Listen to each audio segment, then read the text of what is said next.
like to welcome everyone to the September Curriculum Instruction and Technology meeting, and right away turn it over to Dr. Jenkins.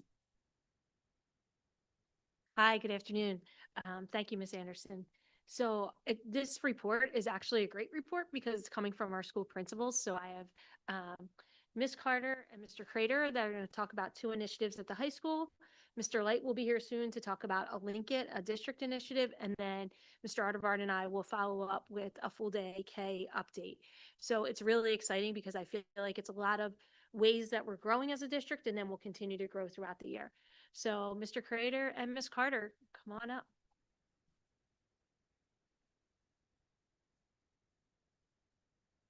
And they're going to start us off with talking about structured study halls. Okay, thank you, Ms. Anderson. Thank you, Dr. Jenkins. And good afternoon. It's so great to be back here at the microphone. This time addressing the board as the principal of Unionville High School. We're really excited. And this year's just getting underway, but we do have a couple universal, proactive, school-wide MTSS Tier 1 interventions that are new to the high school. And so we'll start here. This is agenda item 2.1. This is sophomore seminar. Before we dive into sophomore seminar, let me just back up a little bit and talk about freshman seminar. That's where it all began. It's been a huge success since the implementation in 2022. So much that people are asking for a sequel. It's kind of like a good movie. And so sophomore seminar is coming to Unionville High School and this November. We're looking forward to it. But the truth is that our sophomores also need that extra support. And so we are currently planning for 3 sessions to address 3 major goals, as you can see here on the slides: navigating high school, taking care of yourself, and being a successful teenager. I'm going to turn it over to my colleague, Ms. Carter, to take a deeper dive into these 3 major goals. Sure. So our first one for navigating high school, one of the things we really kind of want to work on is that career exploration, naviance, and strengths. As far as just our student mental kind of wellness and well-being goes, I think having conversations with our students in 10th grade about what are you interested in, what are your passions, is something that's going to be really helpful for them. I know I saw it when I was a teacher, and I certainly see it now as an assistant principal, that some of our students are taking almost APs in every class because they're kind of not sure what they actually like and maybe what they want to focus on. I remember years ago as a teacher, I was talking to a student who was having a hard time in AP Chem, and I asked, "Do you even like chemistry?" And they said, "No, I don't even like science." And I said, "This is why we should have these conversations. Like, let's start to figure out what you like. What are your passions? What might be something you really want to study?" And that'll help you when it comes time to applying to college, figuring out what classes to take in high school. And so we want to start having those conversations with students younger, and we can do some of that with Naviance as well. We also want to work on communicating with teachers. There's been a huge improvement. One of the 9th grade seminars focused on how to just address an email, basics. You go back years ago before we had freshman seminar, you would get emails from students that had no greeting, no sign off, just a question. And sometimes the question wasn't even in the body, it was just in the title of the email. And so I have definitely over the years seen a much bigger improvement in just how students communicate with teachers, just in how they word it, which, let's face it, I'm sure we can all think about how many emails we send a day, how useful this skill is from an early age. And as I always like to tell people, things can get misconstrued in an email. So how you word things, that's a big deal. You want to put in a little extra time when people don't have facial expressions and cues to rely on. And then one of the other things we'll kind of work on is not just writing emails, but relationships with teachers and communicating. It is really easy to communicate with a teacher that you like and have a relationship with, but we all know that that is not life. You are going to have to work with people. You will find people who you might not like. I did years of discipline duty before I transitioned into administration. And I remember having conversations with students where they'd say, "But Ms. Carter, you don't understand. I don't like this teacher." And I'd say, "Well, that's great. What's your plan for the rest of your life?" I said, you're going to dislike college professors. You're going to have a boss or coworker you might not like. Like, what's your plan? And they'd look at me and I said, "Yeah, it doesn't just end when you leave high school. Like, you don't suddenly like everybody." So we want to start to work on them with strategies on How do you communicate and talk to with somebody that you just might not jive with? And it's okay. You might not like everybody, but how can you work with them and build a relationship and be professional at the same time? So that's kind of our goals for navigating high school. When it comes to taking care of yourself, one of the big things we do kind of want to talk about and emphasize to students is that PLEASE acronym, but specifically focusing on the idea of sleep. So many of our students, as you know, are amazing, do fantastic things, but they overstretch themselves. They start to take one too many AP classes, pair that with an athletic activity or commitment after school, maybe something like speech and debate, a club, and some of our students aren't getting home until 7 o'clock at night.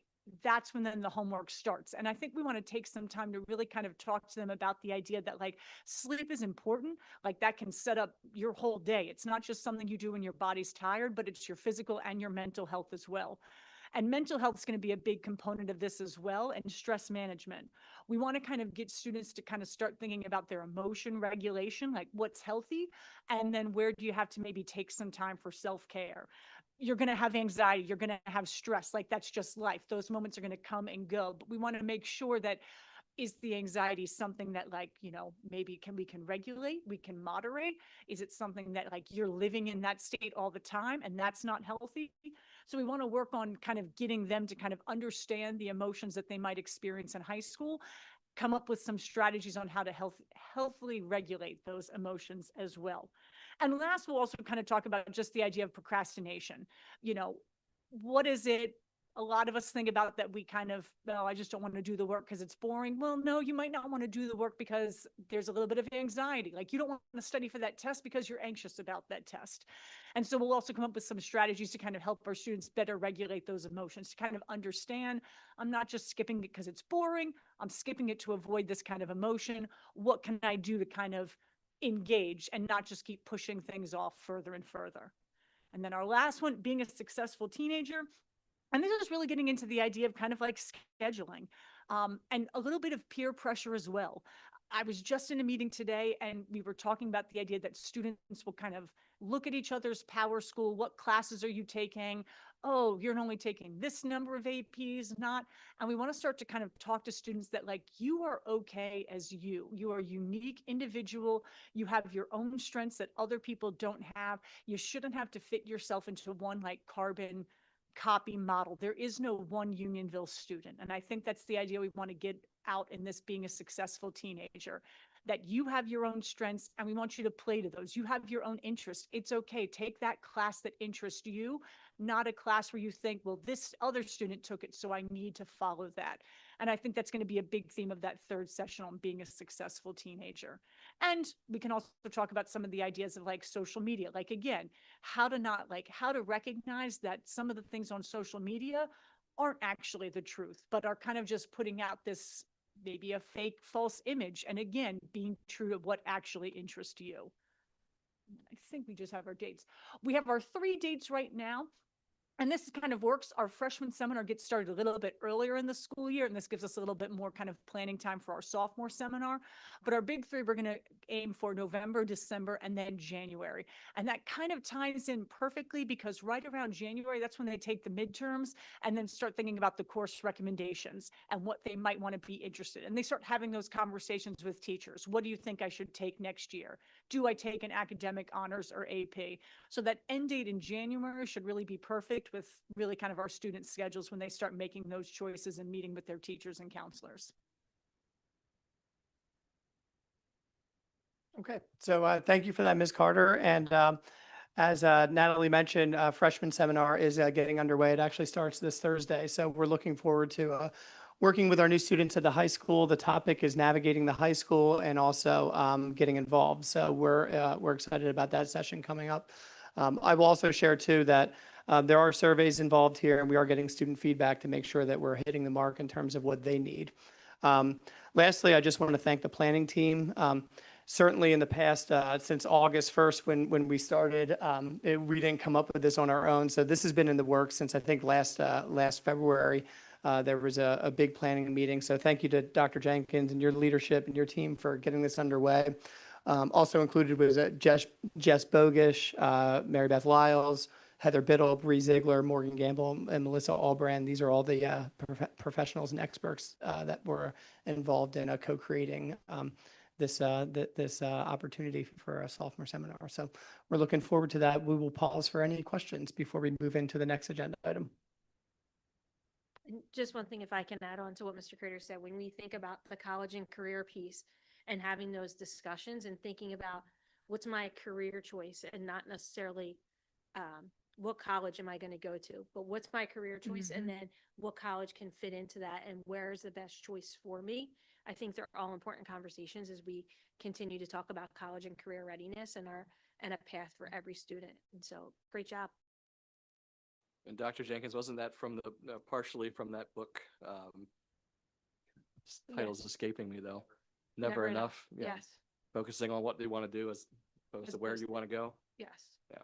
So it's talking about more so of your career choice and where can you go to further your career choice, as opposed to I'm going to go to this place just because of the name of that place, but what's going to best fit me for who I am. The comment I wanted to make is actually exactly on this Yeah. topic. I had a wonderful conversation with Pat Clark last week, who's starting to think about the career exploration piece, like more holistically and internship ideas. But we had a really good conversation about the building blocks are actually well before even you're thinking about potential internships, or actually the way you just did it was what college you go to, what are you interested in?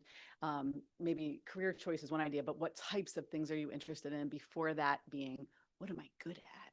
Where do I naturally have success? And so I was happy to see the idea of some, I think you called it strengths and interest finders, although it's only an hour. So I assume that that's not including testing and stuff. I have other thoughts about things that my kids struggled and still are struggling to figure out what they want to do because they kind of like everything.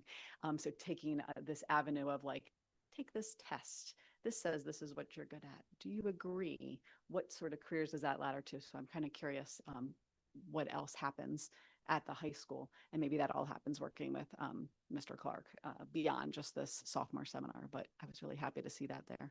It's a great idea. Sort of a question, but common question. And maybe I should know this, but I will ask, this freshman seminar started in 2022-ish, and now we're adding a sophomore seminar. And as I'm listening to this excellent presentation and the way you explained it, and I think we probably, many of us would agree, these topics are eternal and universal, right? And over the years sitting in this meeting, listening to things, I'm not an educator, but I've heard a concept that I think of like spiraling, where you learn something, but then you keep coming back to it and come back to it. Is this the kind of thing with these, particularly these messages, which I know you've put a tremendous amount of thought into honing it down to these, that can be brought back again some way in the junior year and again in the senior year? Is that something you even think about, or is it just different messages each year? In working with Jess Bogish, and I think like Mr. Crater said, both of us are kind of new to this program starting over the summer, but I think some of the goals for the program is, one of the nice things is that I think future plans going forward, students will be in the same Canvas course, 9th and 10th grade. So they'll have the carryover of the big ideas kind of going from one year to the other. So you could see maybe some of the things you submitted and assignments and reflections you did from freshman through sophomore year. And then that class could be available as you start then thinking about like your senior project and the 5 points of the star for students to graduate. So you start thinking about like, what are my interests and things like that. And then we can start to use that as you start to put together your college and career readiness portfolio items. As you then start to kind of put together your senior project, you've already maybe started having these conversations about like, what am I good at? How do I succeed in life? Like we talked about managing emotions, like how do I handle like anxiety and like stress as they come up, because we know they won't end in high school. And so I think that's the ongoing building plan, that these students will start to have this Canvas course that carries on, and then they can use that to kind of talk about their final reflection in high school with their portrait of a graduate. Yeah, the only thing I would add too is that, and if this one goes well, then maybe there'll be another sequel, a junior seminar, all leading up to a senior project as well. So we're looking forward to seeing where this goes. Yeah, it sounds excellent. Excellent. Yeah, I love the direction that the district is moving in with this. And with Mr. Clark's kind of looking at the career opportunities that students can have in high school. It just, and I love the topics that you chose. It all makes so much sense to me. The only comment I have is I was always someone who was intimidated when people talked about like, what are you passionate about?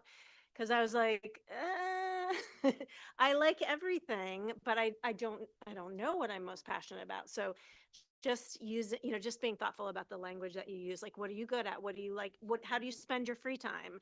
What do you think about? What, YouTube things do you watch? Like, just the idea that sophomore is passionate about something.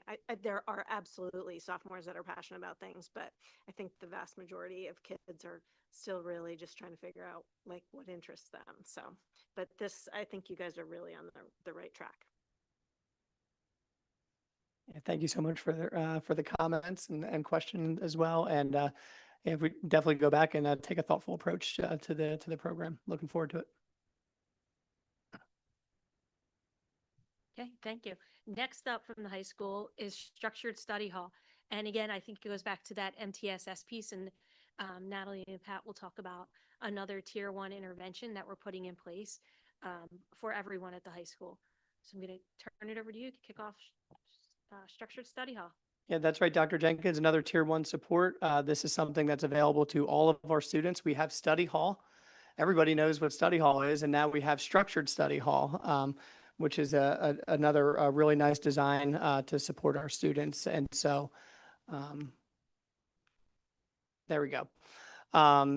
So I'll turn it over to Ms. Carter again to kind of dive into what is structured study hall.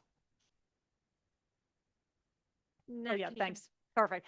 Love the idea of structured study hall. And as Mr. Crater said, this is one of our MTSS supports, so it's available to every student. This isn't something for students that are maybe enrolled in Learning to Learn or have an IEP. Anybody can have this. The idea is it's giving students a little extra help to help them take ownership of their learning.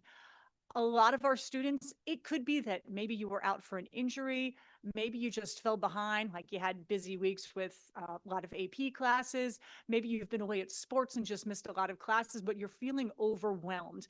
And we have all had that feeling where you're like, I have so many things to do, I'm not sure where to start. And I'm at the point in my later life where I'm a little bit better at triaging what has to be done.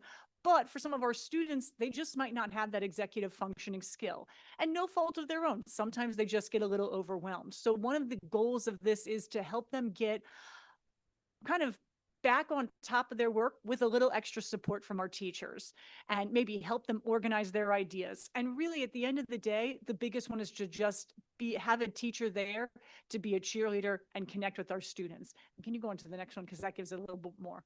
So what would happen is that our students would go into structured study hall. They could ask to be put in a structured study hall. A parent could request it. It could be a request from a teacher. Maybe even a current study hall teacher notices a student struggling and wants to maybe say, hey, you might be better off in structured study hall. What would happen is that student would then go to the structured study hall, and that kind of cheerleader teacher would really ask them the big 3. We need you to check your PowerSchool. We need you to check Canvas. We need you to check your email. And some of our structured study halls have already started making like a checklist, like what's the one thing I'm going to do today? I've checked PowerSchool, I've checked Canvas, I've checked my email. What's one thing I'm going to get done right now? Because that's sometimes the hardest thing, just picking the one thing and doing it. And that's why we really like this idea of structured study hall. We're not expecting the teachers to be like experts in all of the subjects and able to teach them, but rather coach them. And really just the student can know someone's there in their corner. And if you were kind of wondering, well, don't we have regular study halls? What's the difference? A regular study hall, it could be very easy for that overwhelmed student to maybe take a seat in the back, and the teacher just might not notice that that student has all these missing assignments on PowerSchool. They might not even know that. The student might come in and say hello, goodbye, and be incredibly polite, use, e-hall pass to go to the bathroom, but it could slip the teacher's mind to just check in with that student. In this environment, they get a little bit more one-on-one attention to really kind of help put them back on track with catching up with their work. And I think that was kind of the idea behind it, that we do have a population of students who just at various times throughout the year might have to go to structured study hall. The idea is they won't live there permanently, but kind of go in when they need that extra support, get the teacher to help kind of get them back on track, make up those missed assignments, maybe set a schedule like, okay, today we're going to do this, tomorrow we're going to do this. And then when they are kind of back, they're able to go back to a regular study hall if they want, and hopefully take some of those executive functioning skills, that organization, that idea of kind of triage. Hey, what's the one thing I'm going to work on to start making a difference? That's kind of the idea of what we want. And honestly, with MTSS, so much of what we really kind of want to focus on is maybe letting some of these students who are maybe slipping through the cracks just know there's somebody there. Like, that's it. I know we have teachers who have study halls that have new students coming in every letter day of the cycle. This would be something where, like, hey, one-on-one, if Miss Carter had a structured study hall, Miss Carter cares. She's doing a check-in. If a student came in, I would ask, how you doing? How was the weekend? What's something you did? What are we liking about today? Okay, let's check Power School. What's one thing we can do? I'd want to have the conversation with the student. And we have a really great group of teachers who are really great with relationships in our structured study halls. So at the end of the day, that student might say, I don't think my science teacher maybe cares, but I know Miss or Mr. So-and-so is like really looking out for me, like they're pulling for me in my corner. And that could be the one teacher that just makes all the difference in that kid coming to school and connecting with the content. I'll just add that I love this intervention because as Natalie described, it can be highly effective, but administratively, it was actually pretty easy to put into motion. And so I'll share that last week, one of our school counselors came into my office. We were talking about a child. We were talking about different interventions. And it was as simple as looking at the child's schedule, recognizing that the child already has a study hall, and boom, just making the decision to move over to the structured study hall as an intervention. And it was really that simple. And so I appreciate all these ideas that were cooked up in the last school year, and now we're getting to enjoy the implementation. And I think these are good things for our students. So looking forward to see how they come to fruition over the course of the school year.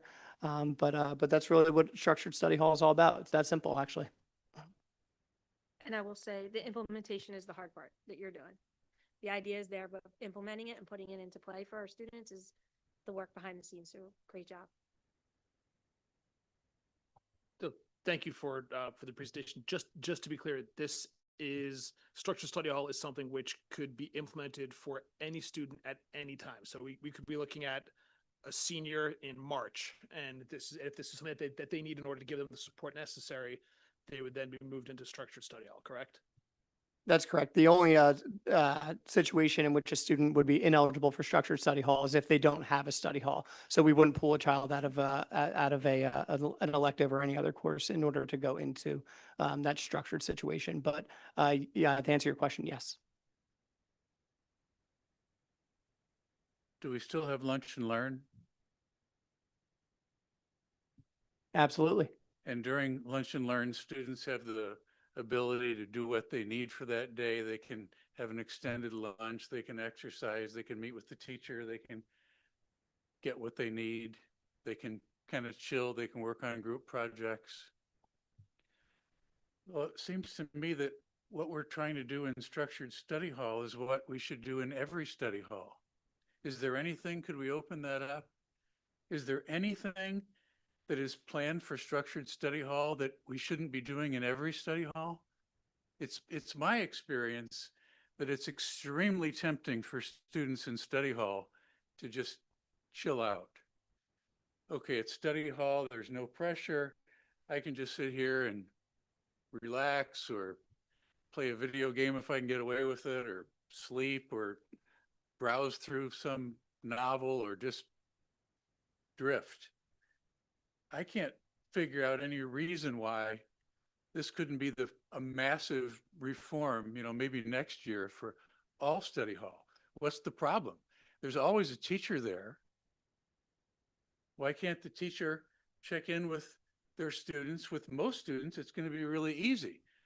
What you got going on today? Oh, I got this big math midterm to study for. Oh, cool. And just check in with each student. Study hall is an opportunity for massive misuse of time, which could be corrected for every student, not just students who are struggling. Just something I'd like you to think about. Or maybe you can tell me good reasons why We don't want to do this for all of our study halls.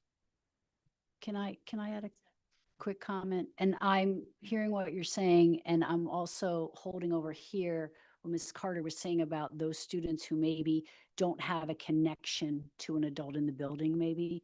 And I'm just seeing like, is there a way, if this is for everybody, is it then going to be special for those who may be struggling, just needing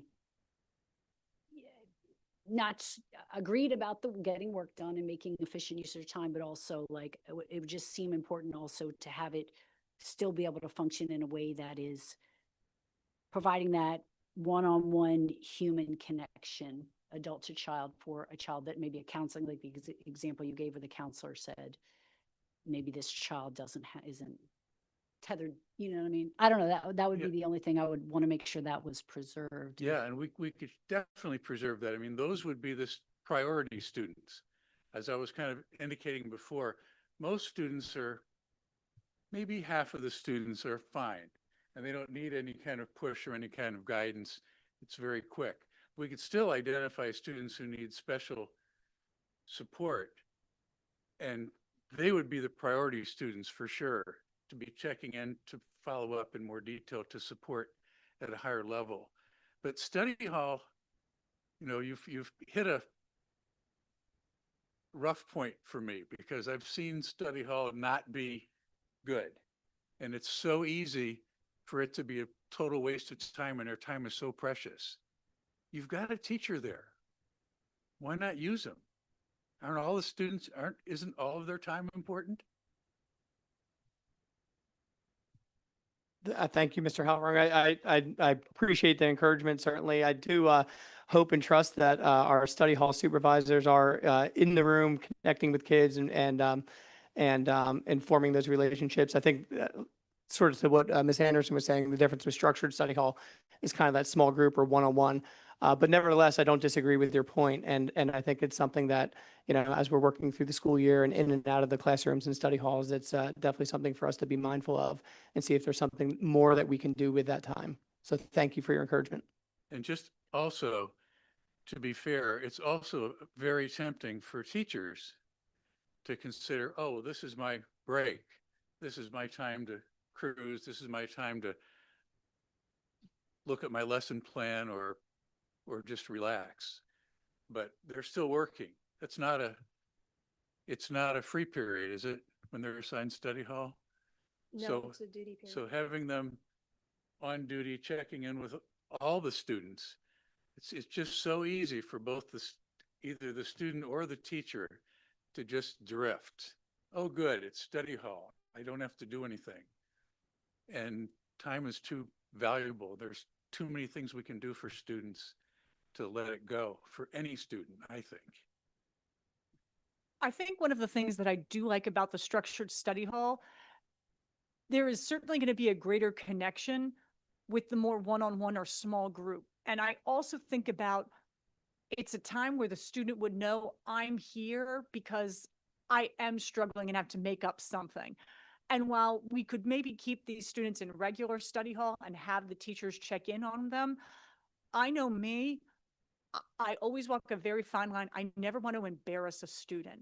And I feel that our students are savvy enough to know that if I was being like, well, so-and-so, did you do it? Did you check Canvas? Did you check Power School? I'm going to circle back in 5 minutes. Like, hey, how are we doing on this? I wouldn't want that student to feel called out amongst their peers, that like, Miss Carter is maybe nannying you along the way. Even though if they go to structured study hall, they know it. But I feel like our walls and barriers can drop just a little. Like, we know we're here. Okay, I'm here to help you get back on track. You're not surrounded by maybe some of your peers or friends who would see that I'm calling you out in this process. And so I think it could just help with that connection just a little bit, that these students have their own maybe smaller group to go to versus the larger study hall. I agree. We should be keeping track of students on all study halls and making sure that they're working. But I think this gives them at least a safe place, our students who are struggling and falling behind, where there is no pretense almost. They can just say, yeah, you know what? You're right. I've been out of school for like 2 weeks. I've been struggling. I need help, Miss Carter. And I think that's where they can go from there, and why this is a little bit nicer than our just having everybody in the regular study hall. Okay, let me give you just one last thing to think about. And that it would be to have two levels of study hall. Structured study hall, fine, just the way you described it. But every other study hall, level one study hall, these are the expectations for teachers and for students. It's not time off. You know, it's time that should be well spent. It's time where there are supports available. Yeah, so I think we'll take a look at the expectations. It's about expectations, right? Of staff and students during a study hall period, something for us to think about. One last question that I did have too, the size of study halls typically. Is there an average size that's typical? Are they larger, like 30, 40 kids, or is it more smaller group? I think senior lounge could have larger numbers in them, but our study halls, usually we kind of have to go with the number of desks in there. So I know at least this was years ago when I ran study hall, you could get somewhere between like maybe 24, 27. It comes in, it ebbs and flows because there are days with the weird scheduling with some of our AP science and the labs periods that certain periods have a ton. And then the next day they'll be out because they might be in a AP bio lab. So it kind of depends on day to day, but usually for the most part, senior lounge, higher numbers, probably somewhere between 24 to 28 in a classroom for a regular study hall. Thank you. Jeff, when you were talking, I was thinking about one of the things that I really like about MTSS is that, and sort of universal design of education, that what's good for kids that are really struggling could also maybe be useful for everyone. So like, I think this opportunity to kind of design a structured study hall, see what works with those students that, like you said, there might be like a form that students are filling out. Did I do this? Did I do this? Like that might be something that could be used in every study hall. So I think there's something to what you're saying, but I also do think there's something really special about the family, the teachers, the student saying, okay, I'm going to go to this new place and ask for help. Like just saying I'm going to ask for help is a huge step. So I think there's a way to kind of do both.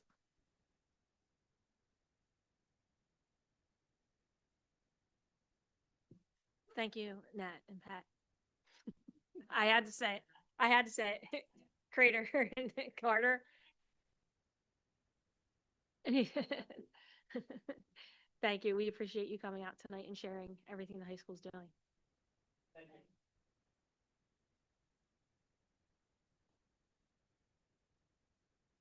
All right. And now I would like to invite up Mr. Light. Mr. Light's going to talk to us about a district initiative with Linkit. And it was very interesting. I had a first grade meeting today with some first grade teachers, and we were talking about different testing things. And they were like, oh, we're going to put this in Linkit this year, and then we'll all be able to see it. So it's definitely starting to spread. Our staff and everyone is starting to get used to the language that's in Linkit. But I am extremely thankful that Josh has taken on a leadership role in Linkit and has definitely provided some guidance and has worked even with me since I've started in this position to kind of lead us forward and give us that little push that we needed to continue to move in this direction. So I'm going to turn it over to him as our district area specialist in this field and kind of work through Linkit.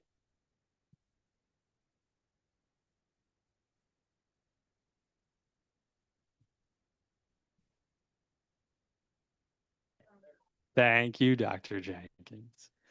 I appreciate the introduction. I appreciate the opportunity to present tonight to you all about Linkit. When Dr. Jenkins asked me to give you guys some time at our CIC meeting today, I did think these poor people, right, who have to have to listen to me talk about how excited I am about Linkit, because I could literally go on all day. But I know that I'm between you and dinner, so I will attempt not to be. All right, so my agenda for this evening with you all is to just go through the what, why, and where, right? So what is Linkit? Why are we using Linkit in UCF? And you've probably gotten a taste of this already throughout other meetings last year. Where are we now? And then where are we going? And I'll sprinkle in some examples of how Linkit can be powerful too. So when I think about Linkit, I kind of think of it as like So if the SIS, like if the student information system is the file cabinet in the office, right? You go up to the file cabinet, you open it up, there's a drawer for all these different things. If you were to look just inside the data folder within that drawer, that's what Linkit is, right? So Linkit is it is a data warehouse, and it is a data analysis tool, and it is also a home for all of our interventions. Um, to be able to say that we are really giving our students a high quality MTSS experience, and to say to our teachers that we are also providing that, we Linkit is essential. Some type of centralized repository for important student data, but on both sides of the MTSS triangle, right? Like the academic side and the social emotional side. We really needed, as a district, somewhere for this data to live, for us to be able to use. A classic example from elementary is our trimesterly reading meetings, right?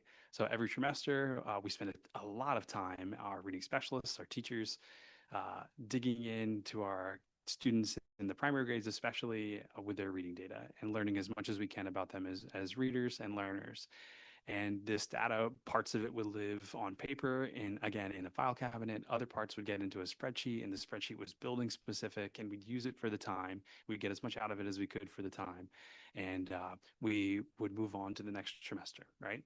And the data at that point in time was not in a central place across the district, but Linkit gives us that, right? It is highly customizable. There hasn't been a single ask of Linkit that I've given yet that the team over there hasn't simultaneously done for me, but also trained me to do, and my team as well. It gives us uniformity across the buildings that lets us have a look into the health of our tier 1 program like we really haven't had before either, right? We have the achievement report for you all every December. We have that once a year touch point with the PSSA. And we have all this other rich data, but it's not talking to each other. And Linkit really gives us an opportunity to make that happen. Additionally, it's longitudinal, right? So if a child was to move on from 5th grade to 6th grade, a lot of that data currently at least sort of stays at the elementary school. And here, whether you're moving from 5th to 6th or 8th to 9th, or even across buildings within the same district, a lot over time of our data has lived in individual teachers' Google Drives, right, that have been working with those students at the time, right? Linkit gives us a central place for that to go. Like I shared, to be able to give high quality interventions through MTSS, we really need a spot like this. Linkit also gives us the ability to create and store all of our intervention documents and in our intervention plans. And I'll share some examples of that with you all in just a few minutes. Linkit is collaborative, and much like Google Drive, when we first realized that we could all be in documents working at the same time, Linkit has the ability for us to collaborate as a teaching team, tag one another. It has timestamps for when data is entered, when things are updated, and by whom. And it really helps, at least in my opinion, from both the building and the district level, to promote that idea that all of the children are all of our responsibility, and that it's not just about the 23 little ones who are in your class that year. As we get deeper into how Linkit is powerful, and as we look at the intervention manager side of things, Linkit is a really fantastic way to ask ourselves, right, are we providing all of the necessary interventions before we get to evaluation, right? It can be tempting for a teacher or for a school or an MTSS team or even a district to jump to evaluation too early. And with Linkit, I really feel like it bolsters our ability as a school and as a district to think, have we given enough high quality interventions over a set period of time for our little ones before we jump to an evaluation, right? And hopefully it increases outcomes too. So where are we now? So I'd say that this is our second year that we have subscribed to Linkit, and we are probably half a year shorter of that time having subscribed to the intervention manager piece of things. And as an admin team, we've worked with trainers at Linkit, multiple times. They make themselves available to us as well, sort of at our request when we want to get better at how to utilize the software. And we've begun to, especially towards the end of the year last year, I was inviting different members of my team to join me as we would get to like, hey, we have a request for intervention upcoming. Like, hey, how could we try that in Lincoln instead? Almost like just testing it out to see if it would really be something that we wanted to go district wide with. But this year we are sort of in year one of teacher training with Linkit, and I'll share a couple important dates upcoming with how we're going to hopefully train our teachers to be, well versed in how to utilize the software too, because it's really powerful all the way down, to that teacher level too. So Linkit having, as this is our second year, we actually have a ton of data already in there. So the data that you see listed there on the academic side and on the non-academic side, we have for essentially all of our students K-12. Depending on, some of the data is not relevant to, STAR or not relevant to ninth grade and up, for example. On the intervention manager side, we are making a lot of progress. We began subscribing to the intervention manager side of that late in the spring last year.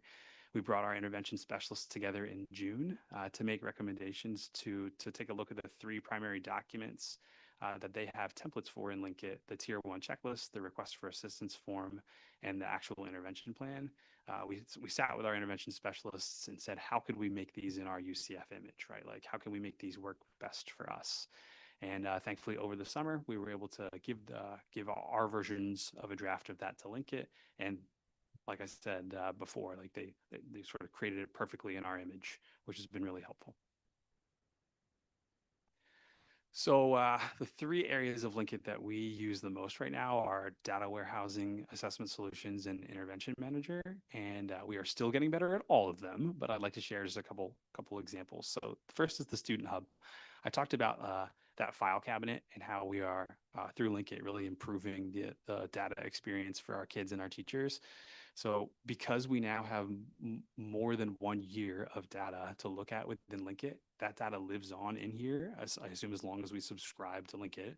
So if you were to go into any child, into their file within Student Hub, you could see their, for example, this 5th grader, their attendance last year and this year, their iReady diagnostics from last year and this year, including benchmarks and progress monitoring, their scores on the PSSA, where they came in at a star, and any star progress monitoring. So obviously blocked out the student, for example, but just to show you, if you click in, you can see all this data. So this is data that a homeroom teacher would have had to really dig for if they were looking for it from a previous year, especially, right? Now it's at their fingertips. As far as assessment solutions go, you can really build any type of assessment that you'd like within Linkit, and those assessments could be common across the district as well. So as a jumping off point this year, for example, now that we have foundations in K through 3, we're asking our homeroom teachers in K through 3 to enter their foundation scores for the unit assessments into Linkit, both so we have that data to be able to look at as a school district, but also as a great way to just become familiar with the platform, right? What is a pretty simple task we can ask our staff to do to become acquainted or accustomed to using the software.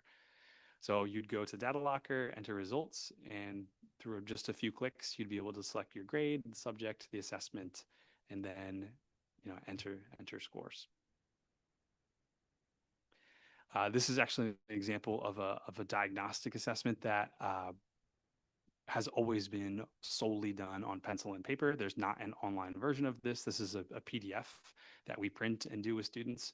But with about an hour call with Linkit, I was able to figure out the steps required to create this online, so that now every elementary school teacher that was to give the USNS in the fall to dig a little bit deeper into their students' math scores in 1st grade, for example, would have a landing spot for that data that we could use to compare really apples to apples within the building and across buildings too.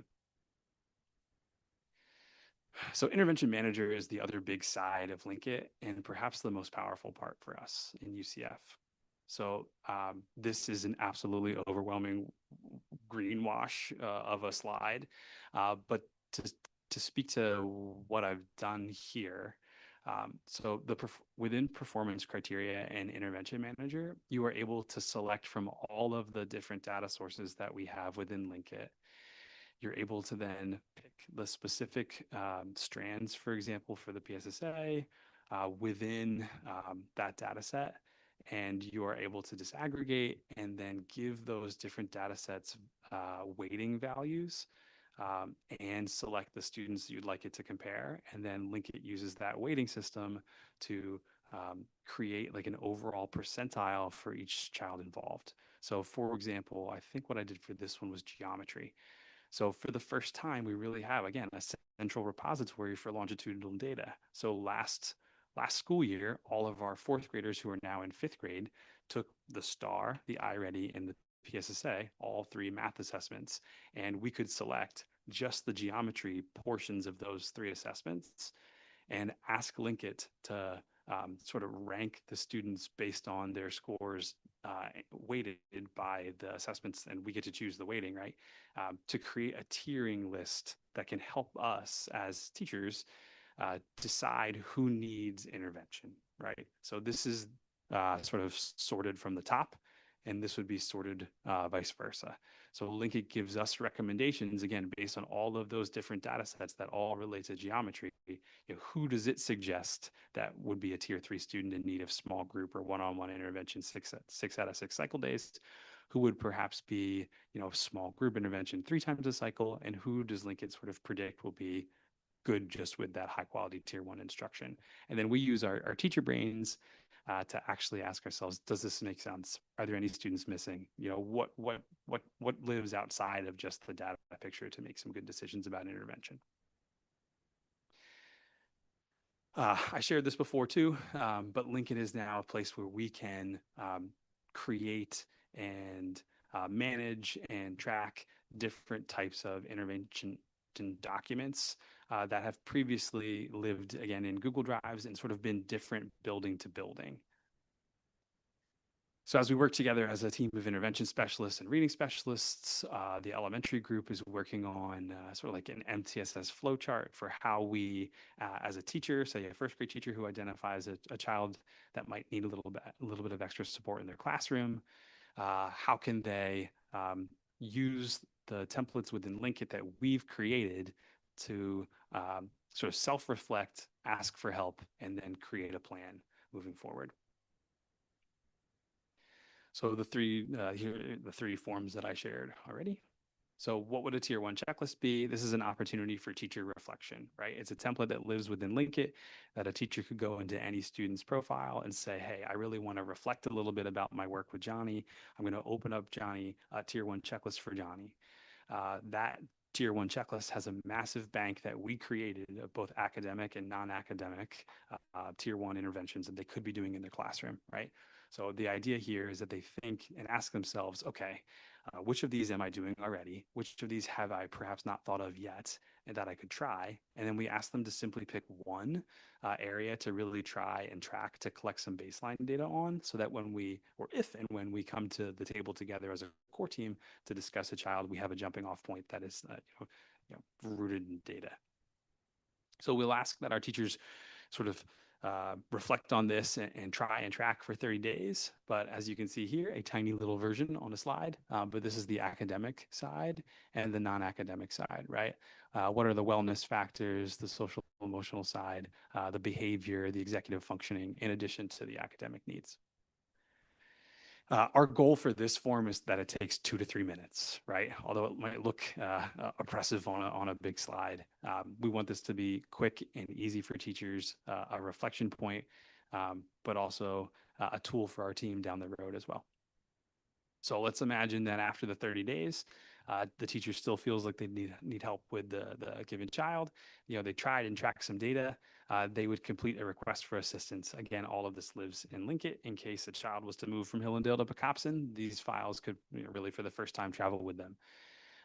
So the RFA is a request for further assistance by the MTSS core team, which includes the building principal, the school psychologist, the school counselor, sometimes the nurse, sometimes the social worker, sometimes the BCBA, the homeroom teacher, and the intervention specialist, right? And the idea would be that this form,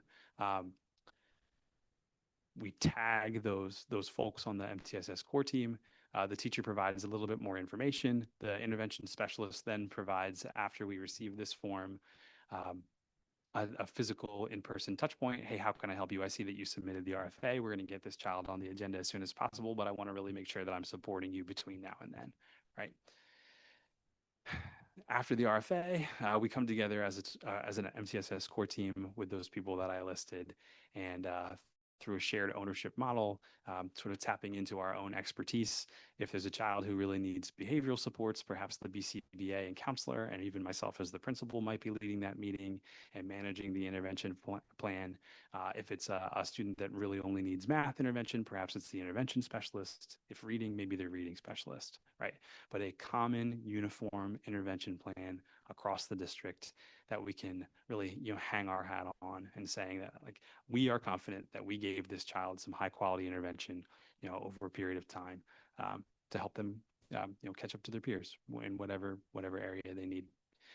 The intervention plan is also a family communication touch point. I haven't listed parents yet as a group with Linkit, but this would be our opportunity, right? When we're actually crafting the intervention plan, this is when we'd be reaching out to families saying, hey, we realize that, or you've probably talked to your homeroom teacher a little bit about your students' progress. We thought it prudent to come together as a team. We wanted to loop you in about how we're providing them some extra supports. And obviously, if any family ever wanted to chat beyond a message, we would obviously, bring them in for a meeting or talk on the phone.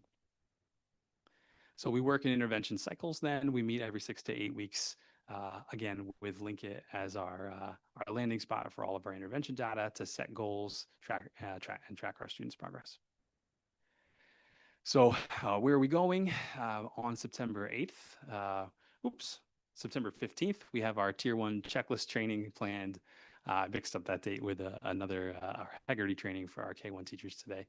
On the 30th, we have our intervention plan creation meeting with our intervention specialists. So our intervention specialists in June met to really revise and reform those first 2 forms, the Tier 1 checklist and the RFA. We're going to bring them together again with our admin team to make sure that we like the Linkit template for the intervention plan and to make it in our UCF image. And then on the 6th, we're going to train all of our professional staff on the request for assistance form. On the 4th, on our in-service day, we'll work with teachers on how to use that massive green and yellow spreadsheet that you all saw, that performance criteria and grouping model, so that teachers can begin utilizing it in their classrooms and know or feel confident in doing so. And then sometime in November, my hope would be that we train the MTSS core teams on how to use all of those intervention planning documents that I had shared. So we're very much still a work in progress, but as you can probably tell, I'm very excited about this. It really, like I have up here on the board, it's gonna provide a pathway to data-rich conversations about our kids and about our curriculum and about our instruction. So thank you for your support as a board in supporting, funding and your confidence in the software. Although I didn't write it here, I'll gladly take any questions you guys might have about Linkit.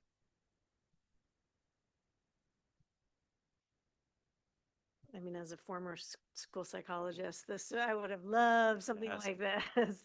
The question, and it doesn't have to be answered, but the things that were coming up for me were around security and student privacy and who has access to the data. And I'm assuming all of that has been thought through and vetted, because that's, it's a lot of data about a student. You could find out, everything you'd want to know about somebody.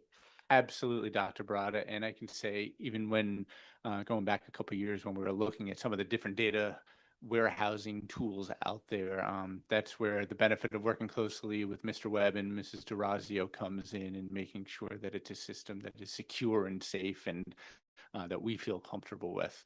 But it is certainly, we have a lot of data in a number of different places on our students, but we really prioritize making sure that A, it's super secure, and B, that only the people who really need access to that kid's information have that access. So that's definitely a priority for us.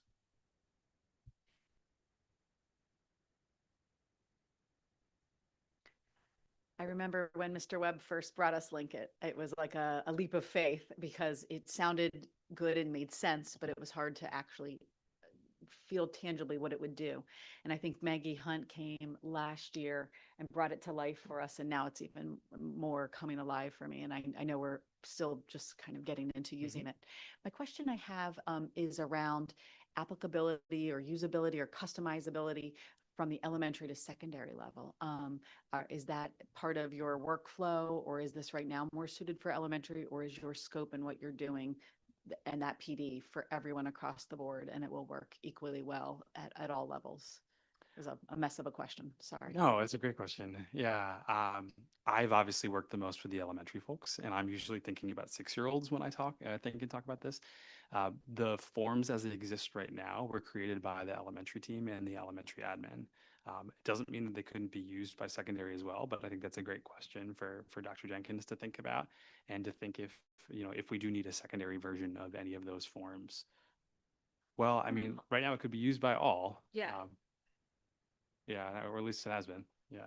Yeah, so I actually sent the form out at the start of the year to the secondary admin staff and the secondary MTSS coordinators at each building. And then when we come together on the 30th, we're really trying hard to make it a K to 12 form. There's a lot of things in there. We may need to add a couple for secondary, but there's what is good instruction and some of the behaviors and things that we see K to 12. So really linking that in there so that we have a common form with common language. K to 12 is the ultimate goal. And so on the 30th, we're actually meeting to look at those forms and talk about what can we do to make it, and then bring it back to the whole core team with behavioral health and get some other views to make sure that we're doing that. But I can tell you that Lincoln is alive and strong, very similar to what Josh is doing at the elementary, at the secondary level as well. And, you can pull information from PSAT scores, from AP tests, across the board, and pretty much anything that you think of, and kind of really drill down on who needs that assistance. And I honestly, thinking about things like when you think long term, like if we pull this and we're able to really drill down, we could also use some of those structured study hall times for, hey, you know what, our Algebra 1 Keystone's coming up and we notice that we're weak in this skill area. So can we pull these kids during their study halls and put them in that structured study hall to get a little bit more instruction from an algebra teacher? Or can they go during lunch and learn and get that skill? It's more about the skill instruction and identifying those areas where they're weak and then filling in that skill. And that's what I think is going to be the biggest help for us. Yeah. Thank you for that. One clarifying question. Yeah. So classroom teachers are beginning to engage with it, enter data. Is a similar effort happening at the middle school, high school level, or is that in the, okay, so the Nope, high they school have it. teachers are in Lincoln? Yes. Okay, thank They're you. in Lincoln and ready to go. Thank you. Yes. Those same training dates I showed, they're for secondary as well. Yes. And the power of this really, to me, is longitudinal. Because so a couple of things. One, I appreciate the form regarding number sense, right? Because when I think algebra readiness, we think algebra readiness starts with number sense, right? And then it transitions to fractions and then algebra readiness, right? So if it gives you longitudinally, so okay, they're good, they were good here at number sense, or they struggle with number sense, that's why they're struggling with their algebra readiness, right? So it gives you that top-down picture with the longitudinal data, just like phonics. We have the phonics pieces that we're collecting right now. How are we making sure our kids are prepared to read by 3rd grade, et cetera? So this longitudinal data would be huge. Thinking about, so the secondary could look a little different in what they're collecting, but as a taken in totality, I can look and say, this kid is prepared for algebra based on their mastery of number sense and mastery of fractions, or wow, we got to shore up the fractions aspect of things here before we're really ready for algebra for the student. So I think that, to me, that's the power of it. And I really appreciated the number sense there, because that I just went right to algebra readiness when I saw that. So nice job. Thanks. Thank you all. Just a comment, not a question, but sort of really maybe a little too big picture, but I'm going to make it anyway. I think this is fantastic. I think this is needed. I think this is going to be fabulous for all the things that we've talked about, you've presented, and so much more.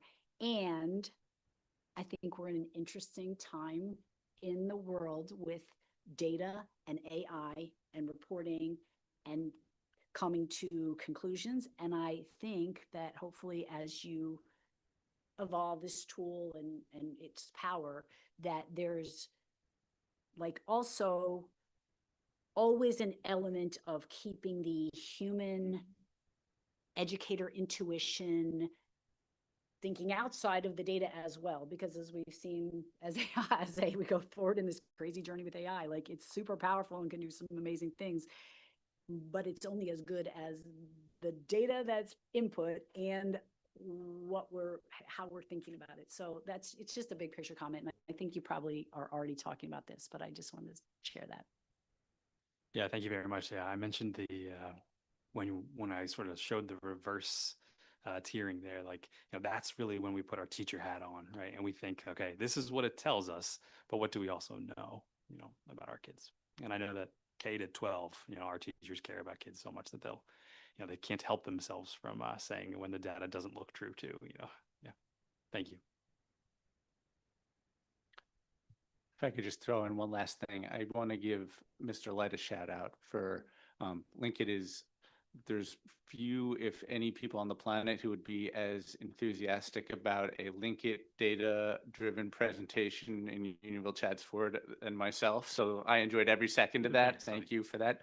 But I want to just thank you for the leadership role that you've taken on outside of Hillendale and really throughout the district. Josh has worked not just with the elementaries, but with the secondary, middle, and high school principals as well, and sharing some of the work that he's done and really diving into it. So that's really done wonders for where we are and our processes and building that longitudinal K-12 perspective. So thank you, Mr. Light, for not just presenting today, but for taking on that leadership throughout our district.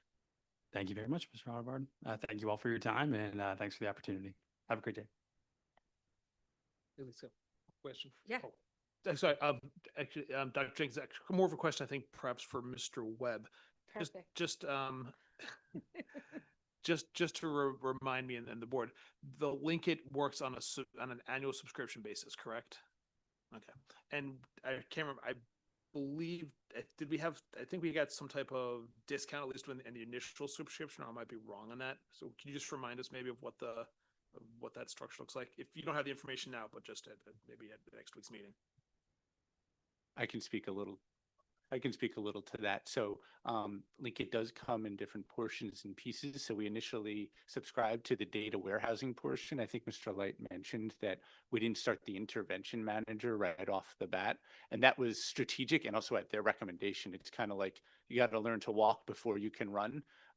If we had gone into the intervention manager tool before understanding the backhand of it and having all of our data in there, it would have really slowed our process down. So in our initial agreement with Linkit, it was just the data warehousing portion, and then we've added on the intervention manager portion as well. So it's why year over year there was a different cost to the tool. It has to do with the functionality in there. There's still even additional parts of Linkit that we're just starting to learn about, some of the assessment builders and stuff, but we're really trying to use it to the fullest of its ability.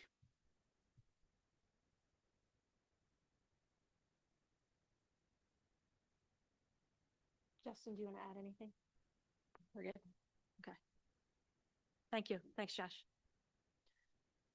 Okay. And then last but not least, definitely a full day kindergarten update. And if you need to smile, this is the time to smile. And when we get to the last slide with a video, you'll probably laugh and you'll be like, okay, I need to go back to kindergarten and do some of that. I'm going to grab the clicker.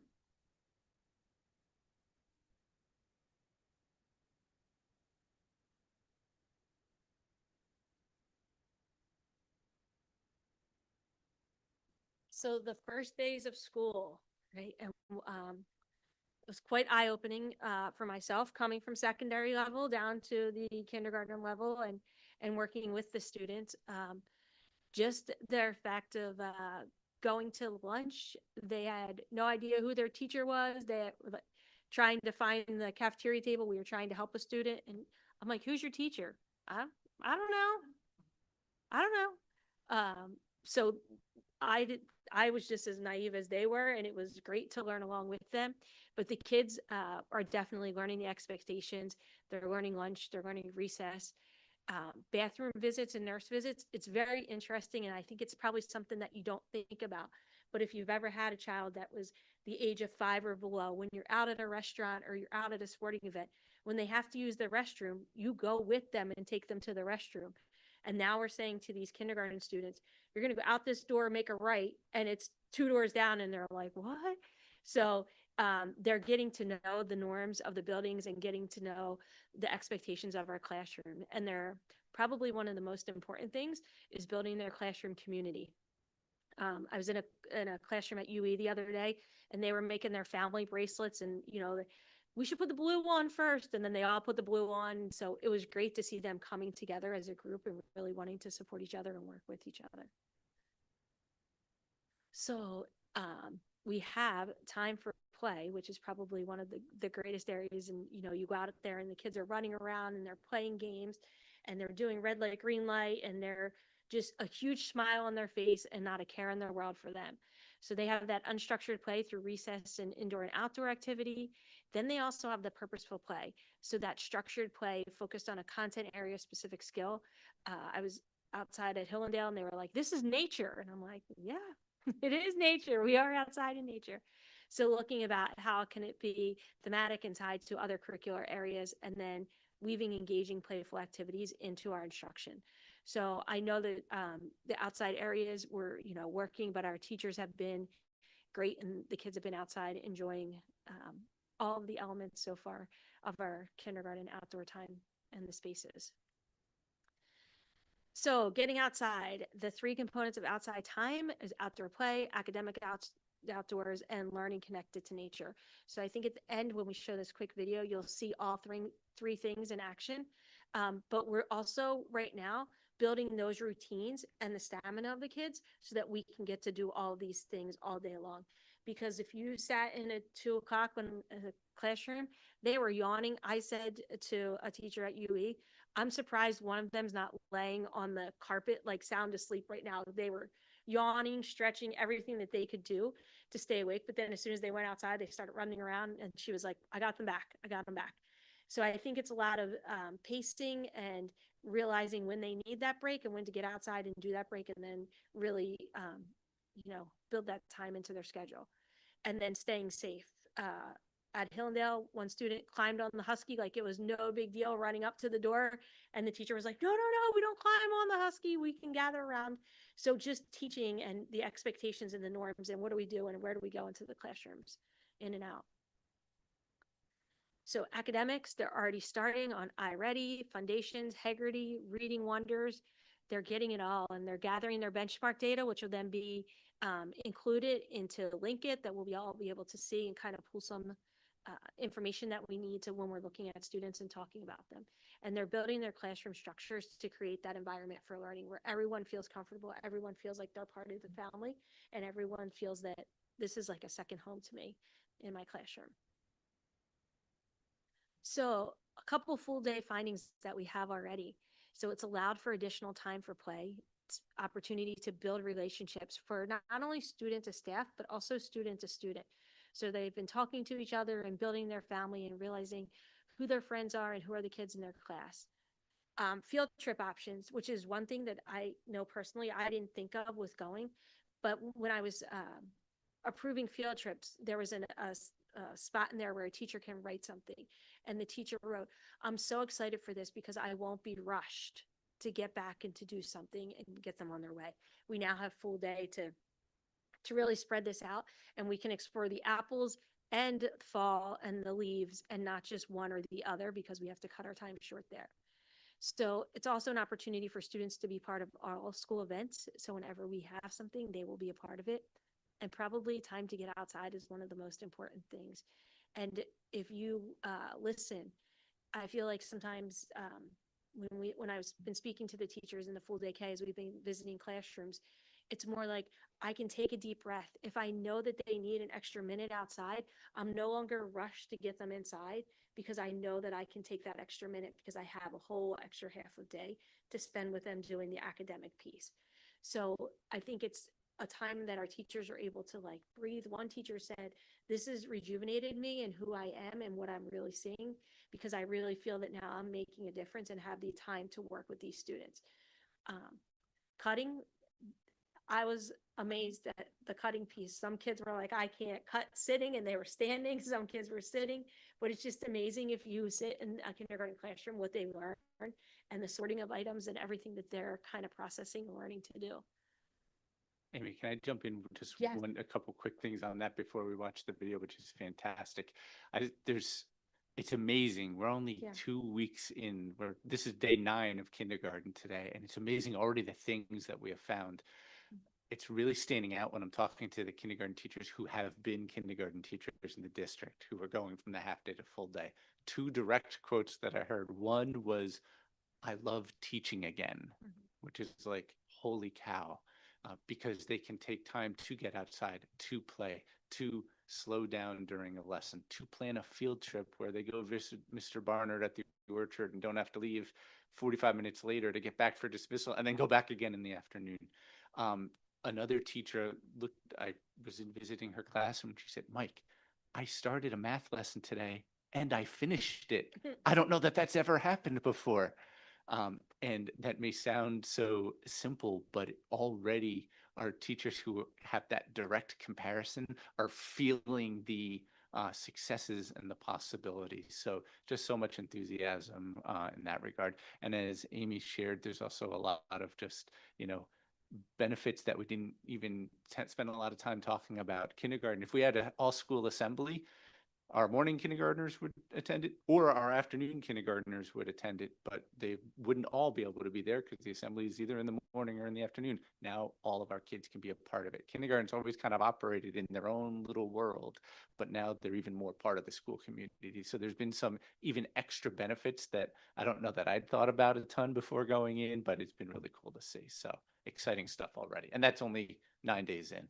Yeah, and they're loving by and large. I have to, my favorite thing that we saw is, we have spent 3 years planning for kindergarten and tried to think about everything. But there's always something that gets missed. So we're in the cafeteria, Dr. Jenkins and I down at Hillendale, and day 1, as she said, found the kids all sit by their classes. Oh, got to figure out where they're sitting. Oh, where was your seat? I don't know. What's your teacher's name? I don't know. But then we see them go through the line and they're showing them, all right, you look here and here's the food and here you pick these options and their eyes are here and the lip of the counter is right here. They can't even see what the options are. So just when you think you've thought of everything, it's one of those and you realize I am an elementary guy and I forget every year just how small they are at the start of the school year. So easy fixes, easy things that we're able to say, all right, we'll show them no serious issues like that, but just the reality and the reminder of all these little things that now our kids are a part of, but going well so far. Yeah.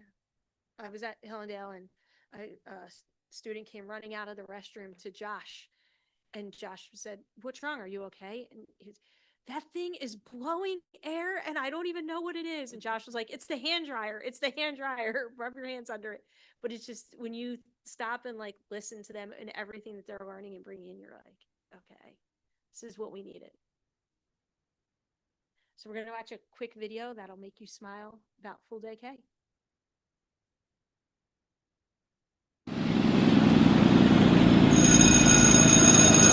Hi, babe. Want a bus ride? Yeah. Here you go. Green light, green light, green light, green light, green light. Who was so nervous to go to school? One weeks I was getting it ready for you. Yeah. Danny Hess. Yeah. Oh, well, you made a mistake on the paper. What should you do?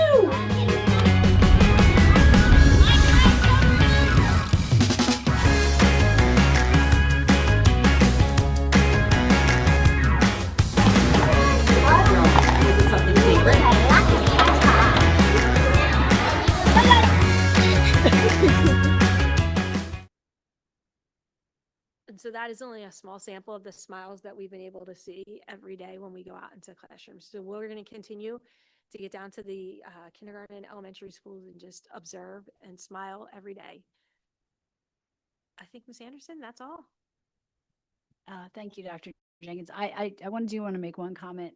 Mr. Odbert, I was thinking before you said it, and I appreciate you saying it about how some of the teachers said, you know, I love teaching again. And one of my big points and a lot of our big points when we were in these discussions was how can we do this and then spiral up the best of it upwards through, you know, all the years going up.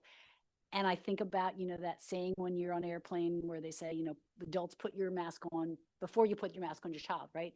And so I just think it would be awesome if we in the future can spiral up the piece of, we can't give the teachers more time in the day, like I don't think, but I don't know if there's a way to get the older grade teachers outside for the sake of the teachers and making them better educators, more inspired themselves. So that's all. I appreciate you saying that though. Also, let's say also anecdotally, so I attended the Picopson PTO meeting this morning, so I was able to see a lot of parents, and some of them had kindergartners, and it could compare experiences because maybe it was their youngest or middle or whatever it may be, and also brand new, you know, oldest is in kindergarten, so I was able to really talk with a few. A couple of things that struck me though, the one shared the best one that I heard was, you know, my daughter came home and said it was the best day of her life. It was the first day of kindergarten. And I was like, well, that's wonderful. I don't know. It only goes downhill from there, I guess, but best day of her life. And I was like, she wasn't tired or anything. Nope, she loved it.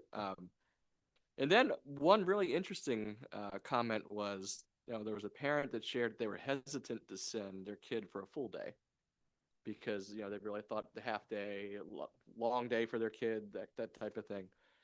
But she had said that ultimately she decided to send their child because of the focus on play and not using the extra time for additional academics, right? So same core program that we have, really focused academic program, but not adding more, right? And so ultimately they've had a wonderful experience. They said, my kid comes home very tired, she said, still, but you know, that was something, and it was I would say a minority opinion overall about, you know, the full day versus half day. But there were some of our families that were, you know, some of them asked about an optionality for a half day or had some concerns about, you know, how long a full day would be.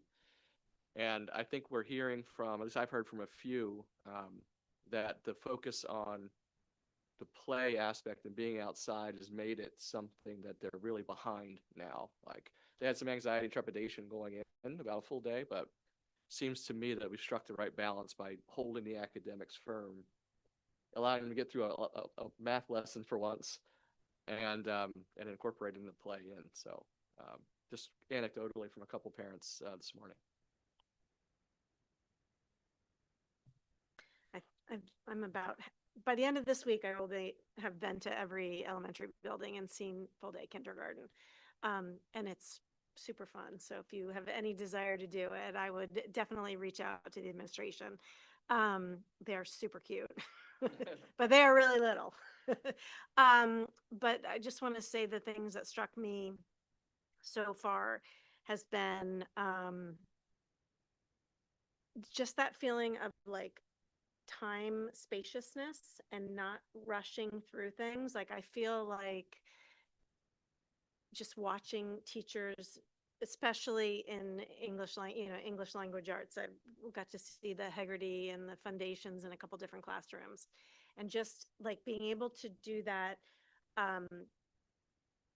with movement and pace, but also slowly enough to be able to say, you know what, they didn't get that. I'm going to circle back and do that piece again. Or I don't know. It just, there was like a lovely flow to those kinds of lessons. And even though they were inside, it seemed like they were also stressing movement. And yeah, I mean, after those visits, I like can't wait to get our like end of year Dibble scores. I think it's going to be really transformative to the majority of our students. So yeah, it's excellent. Thanks for having me along.